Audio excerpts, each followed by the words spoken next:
Olá, estamos no canal 8 da Via Cabo, na Multi TV, no programa Falando Francamente. E o meu entrevistado de hoje, ele é um vereador e é um jovem. Em relação, inclusive, aos demais vereadores, eu acho que ele é o mais jovem, inclusive, de lá da Câmara. Mas não é vereador aqui em Campos, ele é vereador em São João da Barra. Mas ele é campista, a origem dele é campista, de família campista. Eu estou falando que eu vou entrevistar hoje a Luiz Siqueira, vereador de São João da Barra. A Luiz, é um prazer, é uma satisfação, inclusive pelo que a gente já falou aqui, agora no começo. Mas nesse momento eu vou passar essa câmera aqui, a sua, para você fazer os cumprimentos iniciais.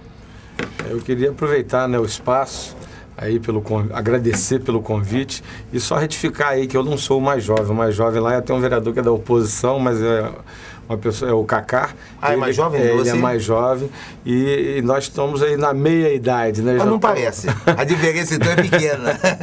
Mas, e a questão, né, das raízes são aqui de Campos por parte da minha mãe e por parte do meu pai, é lá de São João da Barra, que ele vem ser filho de Campo Novo de Cacimba, que hoje é São Francisco Tabapuana, mas que era São João da Barra.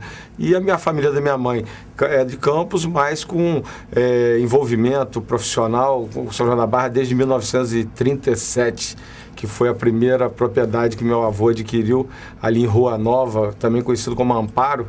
Então a gente tem lá uma história bem longa também. Com certeza. E ali, isso aí, Amparo é São João da Barra? Isso, ali Rua Nova. É o caminho que vai para o Porto. Quando você entra ali em Caetá, à direita, você vai em direção ao Porto, pelaquela pista que foi feita para poder dar acesso até o Porto, ao complexo portuário. E logo 7 quilômetros depois da BR tem esse local chamado Amparo, ou também conhecido como Rua Nova, onde é essa propriedade aí. O velho Olivier Cruz. Isso, o velho Olivier Cruz. Eu acho que eu não podia fazer uma entrevista com você sem falar na professora Gilda, que foi minha professora de desenho no Liceu de Humanidade de Campos, que é sua mãe. Isso. Né? E do velho Olivier Cruz, que foi um fazendeiro dos mais respeitados na região, porque ele não tinha uma só fazenda, ele tinha várias fazendas. Ele é do tempo de Zé Paz e outros, como Írio Paz, lá em Morro do Coco, aqui na região, no tempo de fazendeiro. E aí eu faço a você a minha primeira colocação e pergunta. Além de que sua avó, Landina, né, que é um amor de pessoa. Mas eu te faço a primeira pergunta, a primeira colocação. Como é que é isso, essa sua visão? Porque hoje as fazendas, fazenda hoje é um sinônimo de prejuízo, no meu entender. A situação... A região, por mais agrícola que seja, mas está vivendo com dificuldades. Mas você é uma situação eminentemente rural, fazendeiros, porque tanto do lado paterno quanto do lado materno. Como é que é isso, a família hoje? Qual é a visão da família hoje nisso aí? Seu pai ainda toca fazenda? Meu pai sim, meu pai continua produtor rural, eu sempre falo isso. Eu na minha vida venho produtor rural, é o que eu nasci sabendo, não sabendo, mas o que eu nasci aprendendo desde novo. Vivendo, inclusive morando, né? Porque vocês moram em fazenda a vida inteira. Minha mãe e meu pai ainda moram em propriedade rural. E depois eu que vim sair, já morei em Quissamã, porque minha esposa é de Quissamã, tocando comércio lá. Já fui naquela transformação. Eu já peguei a geração do difícil de viver em propriedade rural, vamos dizer assim. Você já tinha que procurar outra alternativa. Manter a atividade agrícola, mas com outra alternativa para poder compor o dia a dia, vamos dizer assim. Né? Você ter aquele recurso diário do pagamento do cartão de crédito, do telefone, da luz, aquelas despesas normais. E já a fazenda ficava como se fosse uma coisa mais o lucro que desse anual, vamos dizer assim, para poder você ter... Se desse. Né? Porque passamos a ter uma produção de alta escala na região de São Paulo, na região do centro-oeste brasileiro, então dificultou muito. Você acha que seria isso? Ou eu acredito. Ou a falta do próprio incentivo? Não, você vê que nós já tivemos a ter aqui em torno de 10 milhões de toneladas de cana no estado do Rio. Hoje, se chegar aí, parece que é 2 ou 3 milhões, eu estou meio até desatualizado, mas seria muito. Por quê? Porque aqui são pequenas propriedades, a dificuldade de chuva é muito maior. O índice pluviométrico é muito menor, vamos dizer assim. A questão da produção, para você baratear o custo, tanto de plantio como de colheita, você tendo áreas maiores, você lá tem propriedades, às vezes, com 50 mil hectares. Então você bota uma usina em torno de 50 mil hectares ali, 60 mil hectares, toda produzindo, tudo próximo da usina. E aqui dificultou porque pequenas propriedades, produzindo em pequena escala, foi só caindo. Luiz, veja bem, a minha colocação isso é uma caso da cana-de-açúcar. Pois né? é, a minha colocação é justamente em cima da cana. E aí é até interessante que eu tenho batido até muito nisso aqui, inclusive na TV, a nível de fazer um documentário com relação à cana-de-açúcar. Mas não seria o caso de que a cana-de-açúcar houve o desinteresse de não privilegiar o estado do Rio, ou melhor, forçar uma barra, retiraram isso levando para São Paulo, e hoje a cana ficou desinteressante e não tiveram o cuidado de fazer uma outra cultura. Porque a impressão que eu tenho é essa. Qual é a sua visão, que é mais jovem do que eu, mas que vem dessa origem? O que você acha disso? Não, eu acho que nós temos que diversificar. Eu acredito muito, por exemplo, na pecuária leiteira. Desde que bem feita hoje, né? Trabalhada em cima de tecnologia, com boas matrizes, com melhoramento genético, para poder você ter mais produção em pequeno espaço de terra, em propriedades menores. E daquilo você também fazer um melhor aproveitamento, fazer subprodutos, e com esse subproduto você fazer mais renda no seu produto final, que no caso é o leite. Você falou uma coisa aí, eu faço uma pergunta. Você é a favor de trabalhar com animal confinado? Acredito que sim. Você acha aquela ideia, né? Que nós estamos partindo para isso, porque aí você vai ter condições de fazer uma capineira, uma coisa para produzir alimentação e sair do extensivismo, como era, aquela coisa extensiva.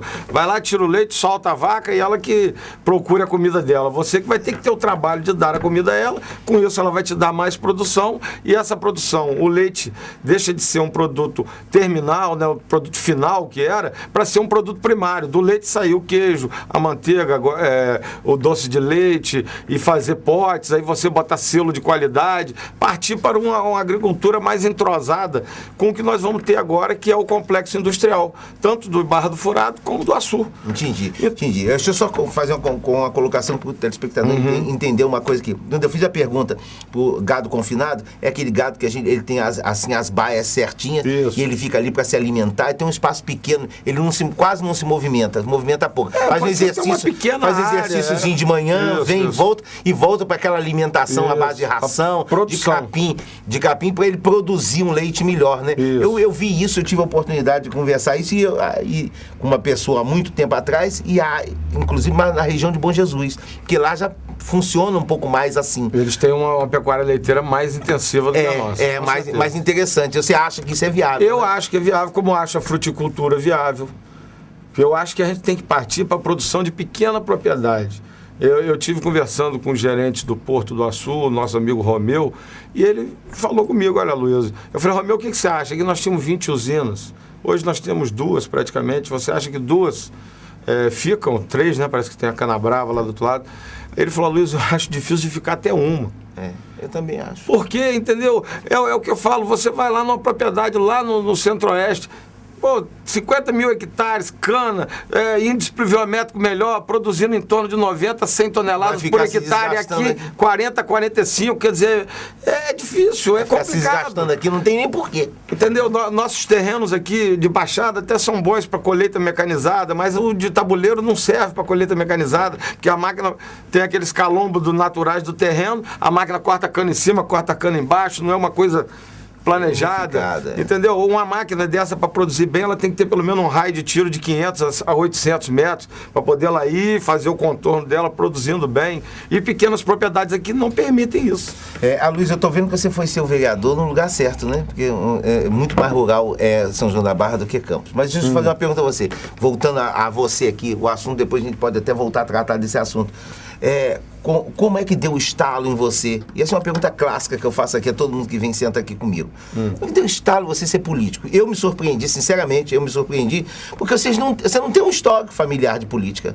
Na sua família eu não conheço ninguém, eu não me lembro de ninguém, nem do lado da sua mãe, nem do lado do seu pai, que tenha saído candidato a qualquer cargo eletivo. Do lado do meu pai, a gente tem o meu tio Edviges Siqueira, que veio candidato a vice-prefeito de São João da Barra, uma época. Há muitos anos isso? Há muitos anos. Se eu não me engano, não sei se foi na chapa, não sei se foi de Dr. Hugo Aquino. Mas foi só dessa vez? Não foi eu não sei. Eu sei que foi candidato a vice e não chegou a ser eleito. Foi só dessa vez também? Só dessa vez. Depois veio o Edson Siqueira, na época do Ranulfo, foi candidato a vereador. perdeu até mais um folclore da política são-joanense, que ele perdeu por um voto.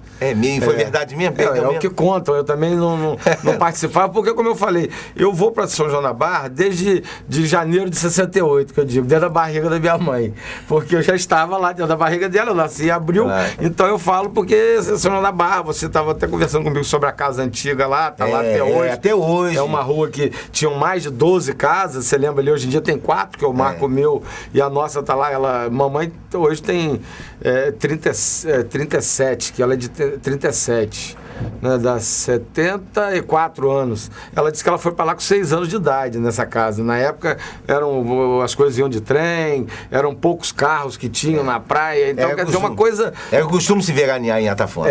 Pista veraneava em Atafona. Ao lado ali, por exemplo, da Coreia hoje, a caixa d'água para lá, aquilo era um pitangueira só, era areia, isso aí nós já pegamos. Eu mesmo com 43 anos, mas nós porque nós temos uma diferença. Mas nós não vamos falar, nós vamos acabar de voltar a esse assunto, mas nós não vamos falar, e com um compromisso, nós não falamos aqui de idade, nem de tempo, mas não é por causa do entrevistador, é por conta do entrevistador. Você vai me dar licença, mas nós vamos para o intervalo, porque já estouramos esse bloco. Estamos no Canal 8, da Via Cabo, na Multi TV, no programa Falando Francamente. O meu entrevistado de hoje é o Aloysio Siqueira, vereador de São João da Barra. Voltamos já.